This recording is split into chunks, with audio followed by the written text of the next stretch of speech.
I almost never unplug my appliances before working on them. What are you talking about? Only 240 volts. What could go wrong? I know people who don't. Yeah, we don't need any stories. We don't need your hair any crazier. You're listening to Dots, Lines, and Destinations, a travel podcast with hosts Stephen Seagraves, Foz Mahmood, and Seth Miller. Hello, and welcome to episode 577 of Dots, Lines, and Destinations. I'm Stephen Seagraves, joined today by Mr. Foz Mahmood and Seth Miller. Gentlemen, how did it feel to wake up an hour earlier today? Oh, too soon. Just extra time to troubleshoot a broken dryer in my laundry room. Oh, that sucks. Yeah. Do you have a standard size closet for your, like, is it like a standard size slot for your dryer? Would you call it? Is it just a room that you have space? It's part of an addition that the prior owners put on the house, and it's in a, like, they put a full bath downstairs, which didn't have one before. Yeah. And so it's basically in the full bathroom. There's a recessed double wide space, so they're side by sides. Yep. With a little bit of space on either side of them, and then like folding doors. Gotcha. Yeah, ours is kind of folding doors. It's in a hallway. Yeah. It's the space is not. It is the perfect space for 1990s sized washer and dryer. Yeah.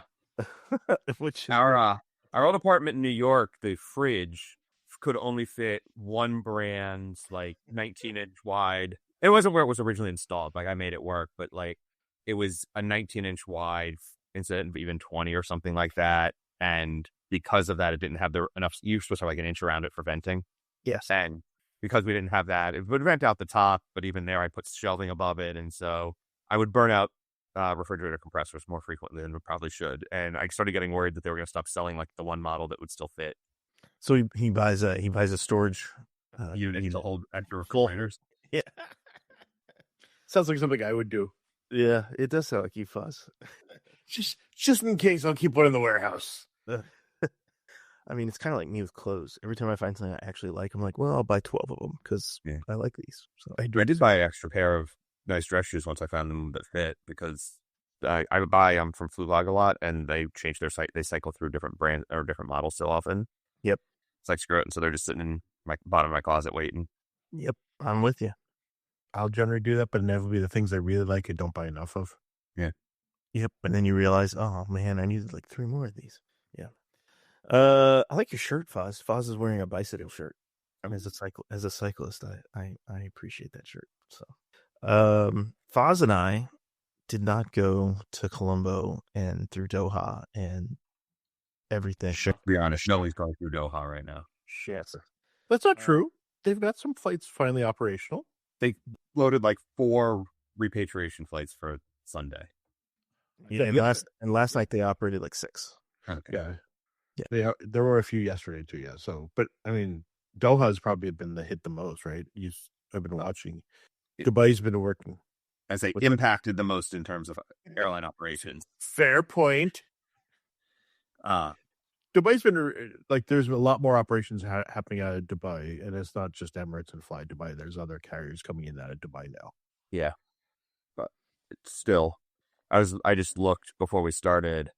On an average day, seats at Dubai, Doha, and Abu Dhabi combined, about 300,000 each direction, like in and 300 out. Really? Yeah, it's a few. So people, I was impressed by there's the concern / complaint of why don't people reroute? Why don't you rebook on another airline? This and that. I'm like, okay, let's pretend it's only 80% load factor, which is probably low. So that means you've got 240,000 people each day, and let's assume 100% of it is connecting traffic, which it isn't. But still, like 240,000 people each day trying to get through those 3 airports, and maybe 100,000 seats. Yeah. So what do you do with another 120,000 people every day?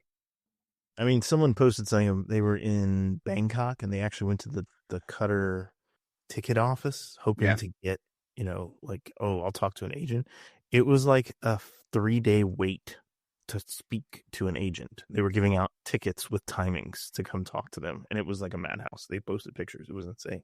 Yeah. I think so many people connect through these places that it's like, I don't know. It's It's and the other carriers that are in Asia don't necessarily have enough seats to carry the people, the excess capacity. I mean, of course they don't. Why would they have 180,000 spare seats lying around? Yeah. But here's the problem. The U.S. carriers are making this problem worse.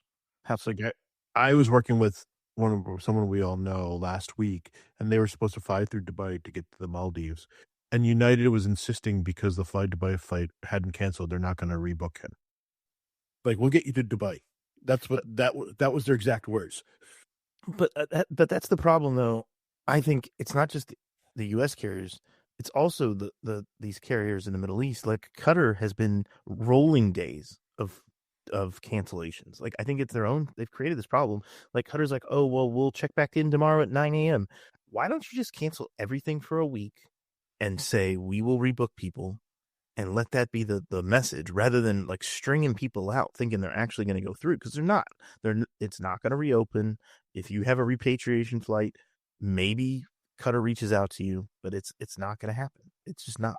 Or like the flight I was supposed to be on from De Gaulle to Abu Dhabi canceled 3 days before, and then the morning of suddenly got reinstated. Yeah, did it actually operate? It did. All right. So it was a repatriation. They probably reached out to people who had said, I need to get home. Right. And so. But I guess the question that I have is, right, how many people are going to Abu Dhabi to go to Abu Dhabi? How are they making the problem worse by flying them back into Abu Dhabi and not being able to get them out? That's a good point, too. Well, that's the thing with the Qatar Airways flights. They explicitly said these are only seats for people who plan to terminate in Doha. Yeah.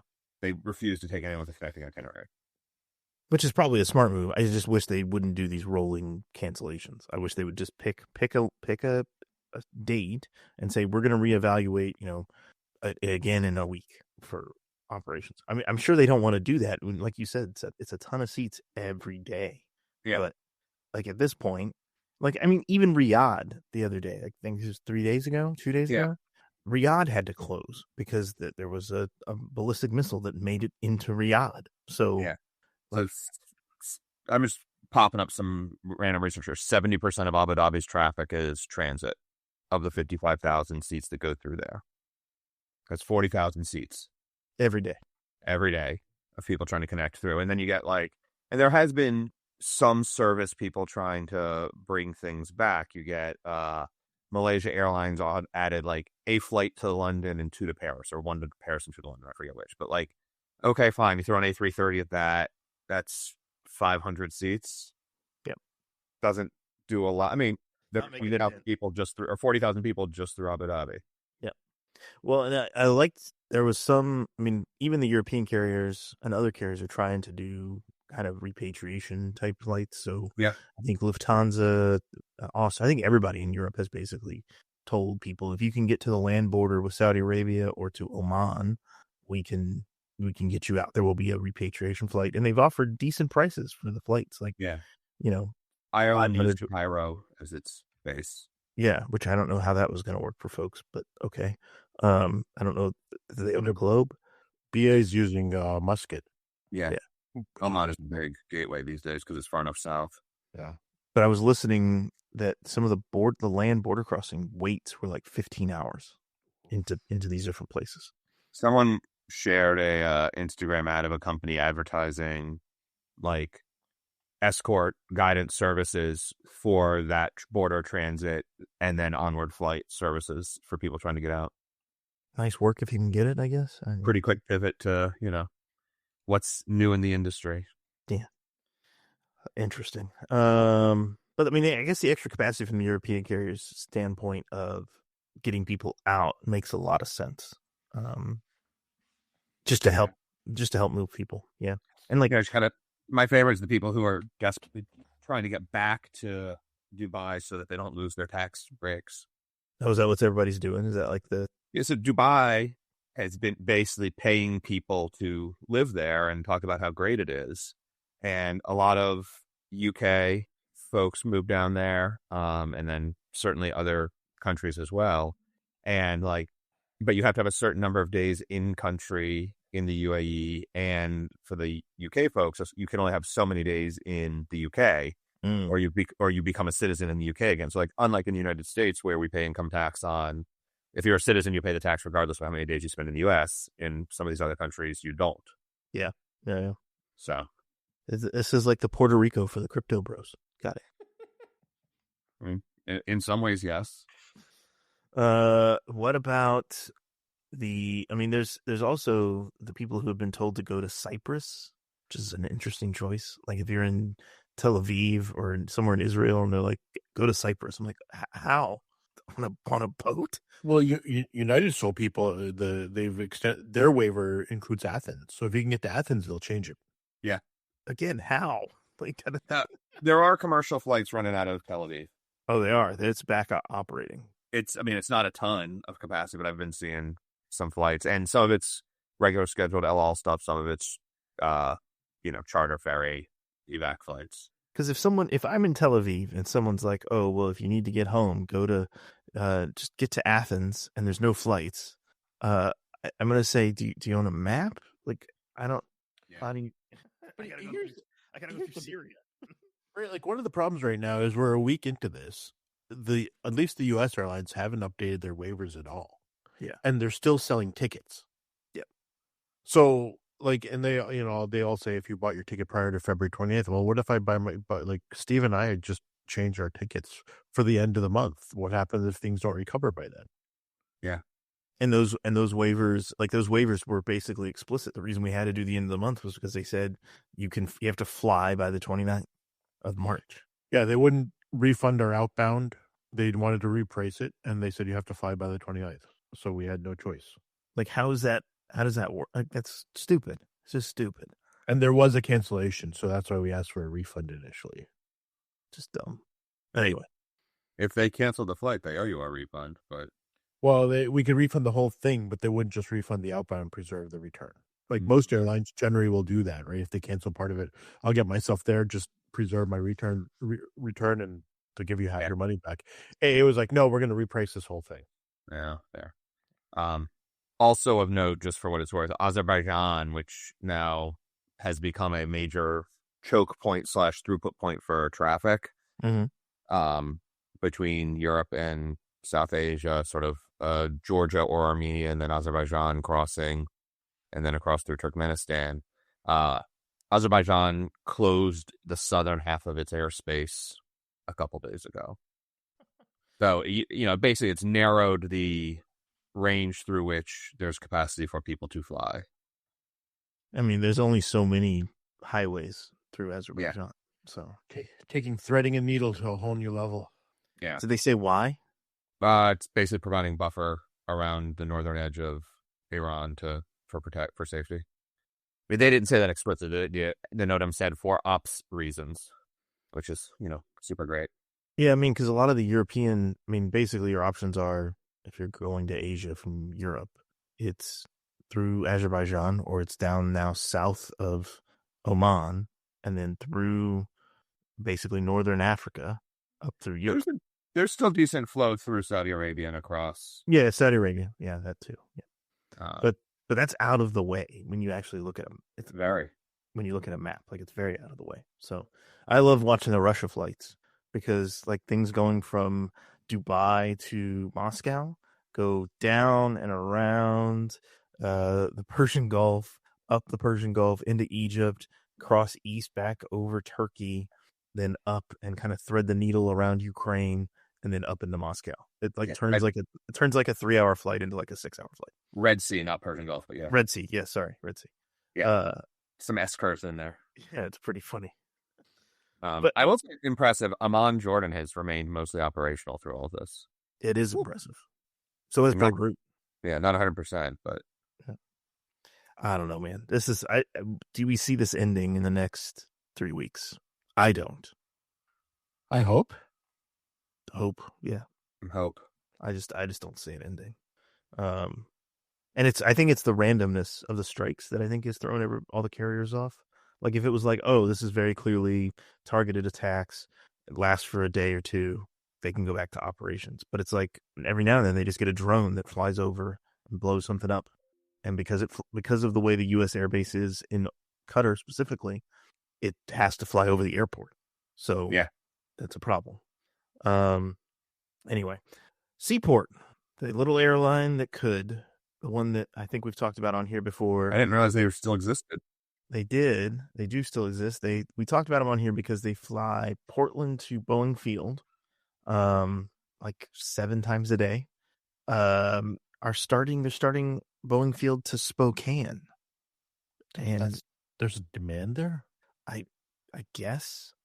I mean, there is Moses Lake. I don't know why they wouldn't, I don't know why they wouldn't start Moses Lake to be Boeing Field, but I was going to ask how far is Moses Lake. I mean, you would want to do Spokane because you can catch people other than Boeing people. Yeah, true. Moses Lake is close. I can't remember how close. It's close, like 20 minutes from Spokane, I think. Oh, so that's doable. Yeah. Let me see. I'm just going to look it up real quick. That's the only thing I think of. Like, I don't know how there's demand. Oh, no, it's further than I thought. It's an hour and a half walk. Or draw? Hour and a half drive. Hour and a half drive. Moses Lake is like smack dab in the middle of Washington, and Spokane's on the eastern edge. So, yeah, I don't know who this is serving. Okay, I don't. Because you're not. Seth and I know where to get good cinnamon buns in Spokane. Yeah, I'd have to find that place again. Those were good, though. Oh, the good old Spokane runs. I remember those. It was next to the courtyard. Yeah. Spokane to Tampa? Minneapolis. Oh, yeah. It's A-fares, right, on United? Yes. Or U.S. Airways? Is it U.S. Airways? Both U.S. Air and United. Are these the ones you could route through, like, Phoenix? Yeah. New Orleans, yeah. The U.S. Air one was through Phoenix. The United one was you could do 3 connections. No wonder you're 4 million miler. Anyway, I think this is right around to golf on a layover on one of those. There's a really nice course in Coeur d'Alene just across the border. Well, yeah. So I think the day after, Foz and I went out one day, and then I went back like 2 more times, having slept at the airport at O'Hare. And one of the times I went and played around a golf. Man, mileage runs and their stories. I think this is interesting just because I haven't been able to figure out if they actually offer connecting itineraries. From what my searching, it doesn't look like they do. But because I was going to do Portland to Boeing Field to Spokane and back or something, or just fly one way and take Alaska back.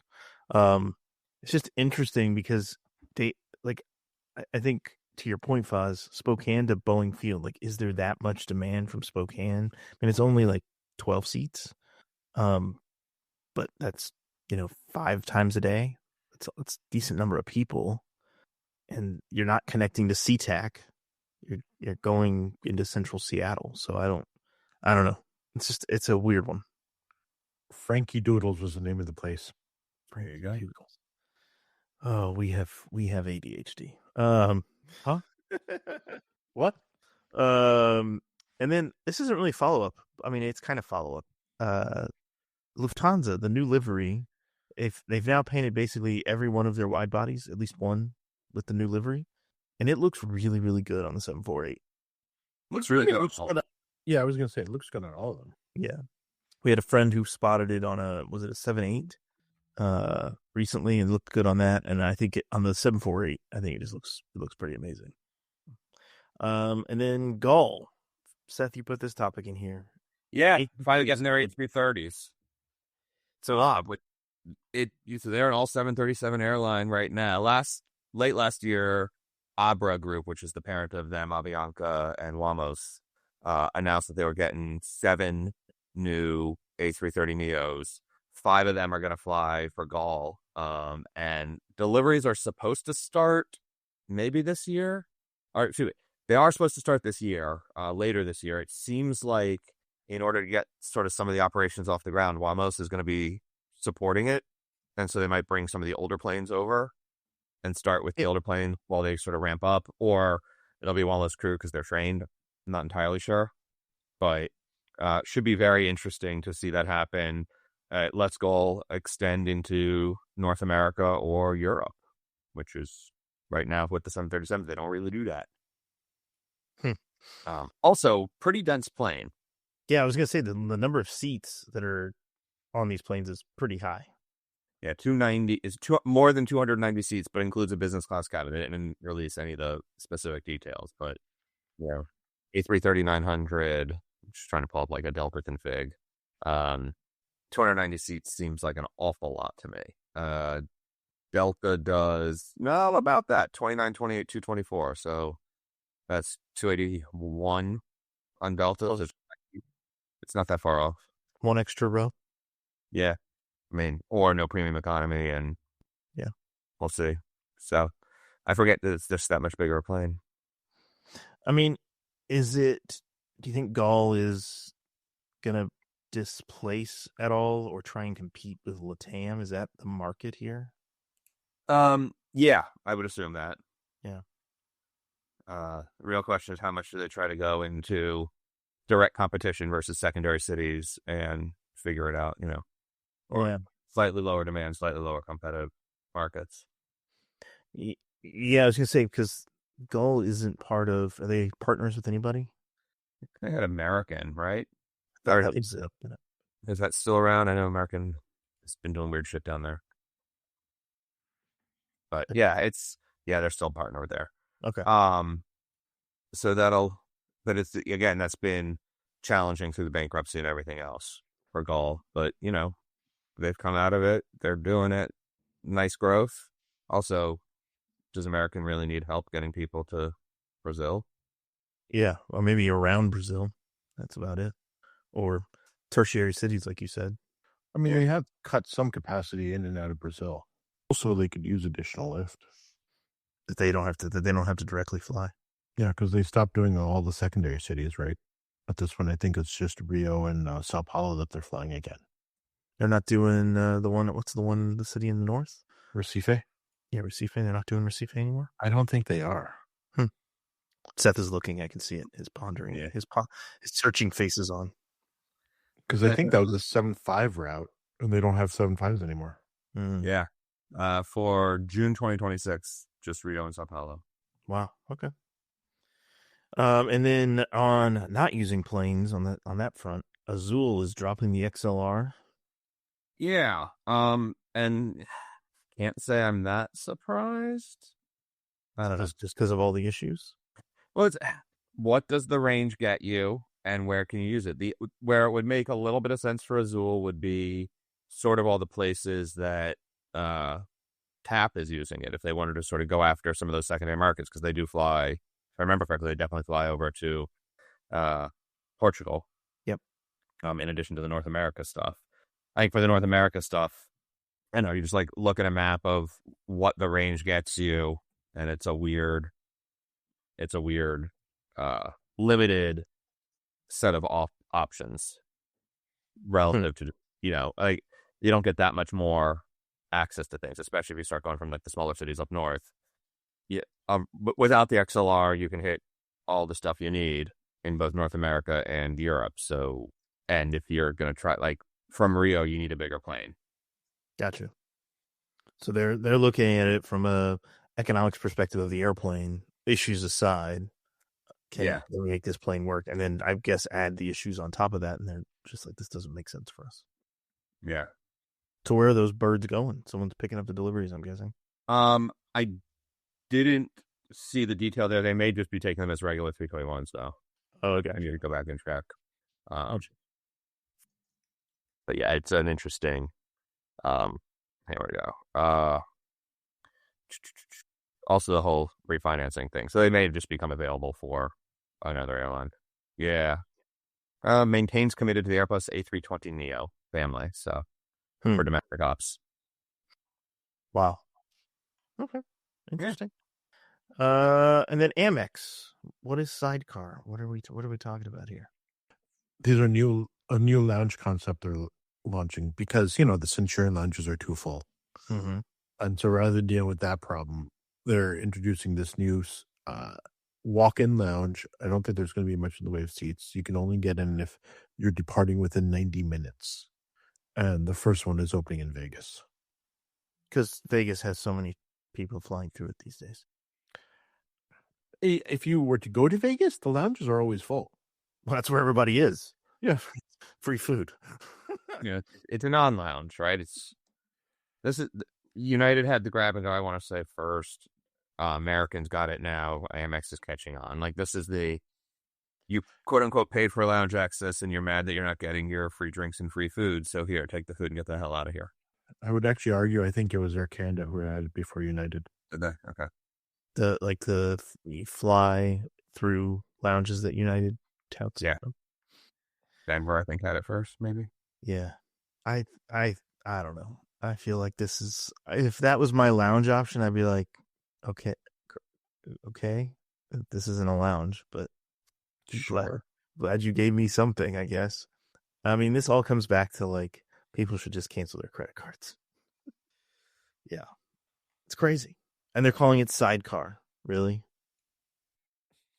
Are they serving to-go drinks? Because that's just what we need in airports. Oh, a roadie. Yeah, that's going to work out really well. I guess. What's the worst that could happen? So I don't know if I ever told you guys this. I mean, it still exists in Houston, so maybe I have, and maybe people should go check it out. Drive-through daiquiris? Yes. Drive-through daiquiris are a thing. They serve it in a sealed plastic bag, so they're not breaking the law by serving you an open container in a car, even though it's in a cup, and they give you a straw. It's in a sealed plastic baggie, and it's not super hard liquor. It's basically like malt liquor in a bag. So, but this is what this sounds like to me. Is like, here, have your sidecar as you walk through the airport. I think so. Yeah. It's an interesting word to use just because it can have multiple meanings. Yeah, like it could be a beverage. It could be the beverage or the extra seat in a motorcycle. Yeah, among other things. So neither of which have super positive connotations for a lounge, in my opinion. But okay, there's a guy around here that has a motorcycle with a sidecar that has he rides around with his dog in it, and I think that's spectacular. So that's what I'm gonna choose to amend. That's awesome. Yeah, positive experience. I like it. Anything else you guys want to chat about? No, not for me. Cool. We'll get some bonus topics. We're gonna talk about some fraud. Talk about Canada approving the new Gulf Streams, United Nigeria wanting to fly to the United States, Delta and their new leadership, and then FAA limits around ski areas. So stick around if you're a Patreon supporter. If not, thanks for listening. We will talk to you next time. Happy travels. Take care. See you later.